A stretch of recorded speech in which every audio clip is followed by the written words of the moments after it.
इस double integral को हमें इवैल्यूएट करना है। तो यहाँ पर जो एक्सप्रेशन है उसमें आप देख सकते हैं as a integrand function e raise to the power minus of x square plus y square दे रखा है। और अगर हम इसका ऑर्डर ऑफ इंटीग्रेशन चेंज करते हैं तो हमें कोई भी फायदा नहीं होगा, क्योंकि आइदर एक्स स्क्वेयर का जो डेरिवेटिव है 2x और वाई स्क्वेयर का जो डेरिवेटिव है 2y, दोनों में से कोई भी एज ए इंटीग्रेंड फंक्शन में इन्वॉल्व नहीं है। तो इसका ऑर्डर ऑफ इंटीग्रेशन चेंज करके कोई फायदा नहीं होगा। तो फिर इस प्रॉब्लम को क्या डायरेक्ट करेंगे? डायरेक्ट भी इसको नहीं करेंगे, क्योंकि हम जानते हैं integration e raise to the power x का हम जानते हैं, और ये e raise to the power x square type का फॉर्मेट दिखता है, आइदर एक्स स्क्वेयर और वाई स्क्वेयर।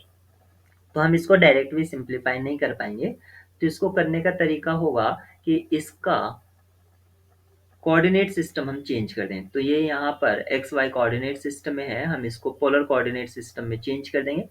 जब भी आपको किसी फंक्शन में x square plus y square type मिले तो आप उसको कोशिश करें कि उसको पोलर कोऑर्डिनेट सिस्टम में चेंज कर दीजिए, उससे क्वेश्चन सिंप्लीफाई हो जाते हैं। तो हम यहाँ पर लिखेंगे x square plus y square equals to r square से हम इसको रिप्लेस करेंगे।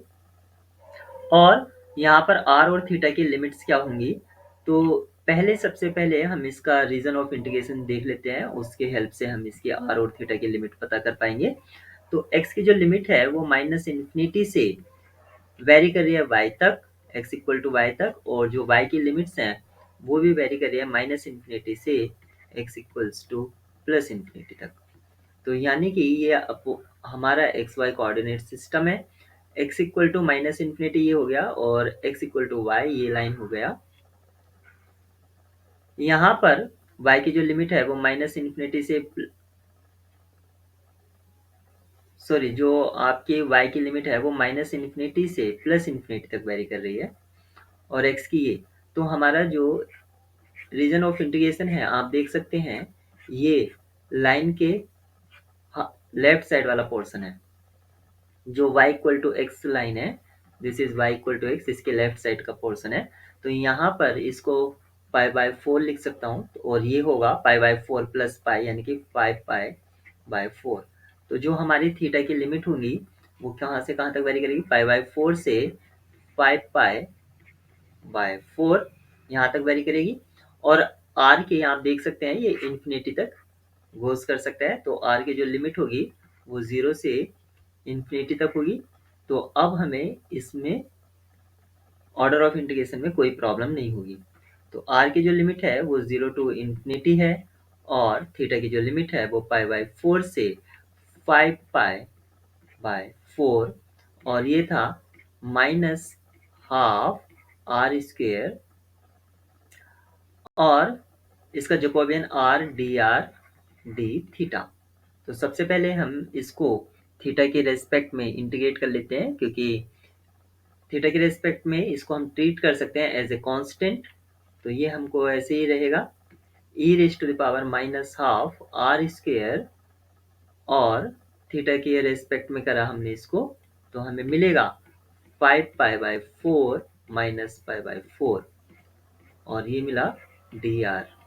इसकी जो लिमिट है वो 0 से इन्फिनिटी तक वेरी कर रही है। यहाँ से इसको सिंप्लीफाई करने पर यहाँ से पाई मिलेगा। तो इसके जो हमारे जो फंक्शन था आप देख सकते हैं 1/2 पाई, वो आउटसाइड चल ही रहा था। तो यहाँ पर 1/2 पाई भी रहेगा आउटसाइड, तो उसको भी हमें यूज़ करना है। तो यहाँ पर ये 1/2 पाई, इस पाई से ये वाला पाई कैंसिल आउट हो जाएगा। तो फाइनली हमें जो मिला expression 1/2 0 to infinity e raise to the power minus half r square into r d r. इसको लेट कर लीजिए, यानी कि -1/2 आर स्क्वेयर को आप टी लेट कर लीजिए। तो जो आपको मिलेगा वो मिलेगा minus r d r equal to d t. New limits आपकी सेम रहेंगी। तो ये मिला एक्सप्रेशन 1/2, और क्योंकि माइनस है तो माइनस को मैंने आउटसाइड यूज किया, और ये हो जाएगा e raise to the power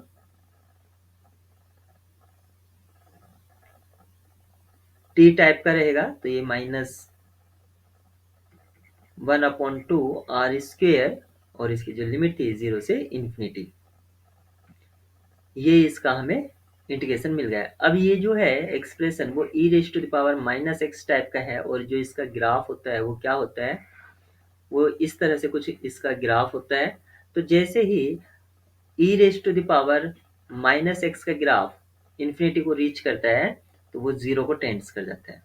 यानी कि जैसे ही एक्स इन्फिनिटी को रीच करेगा ग्राफ जो है जीरो को रीच करेगा। तो ये होगा -12 आउटसाइड जीरो माइनस, और जब जीरो पर होता है तो इसका जो लिमिट होगा वो 1 होगा। जीरो पर क्या होगा, 1 होगा। तो अब यहाँ से हमें मिला इसका आंसर हाफ। तो हाफ कौन सा ऑप्शन है, ऑप्शन डी इसका करेक्ट की होगी।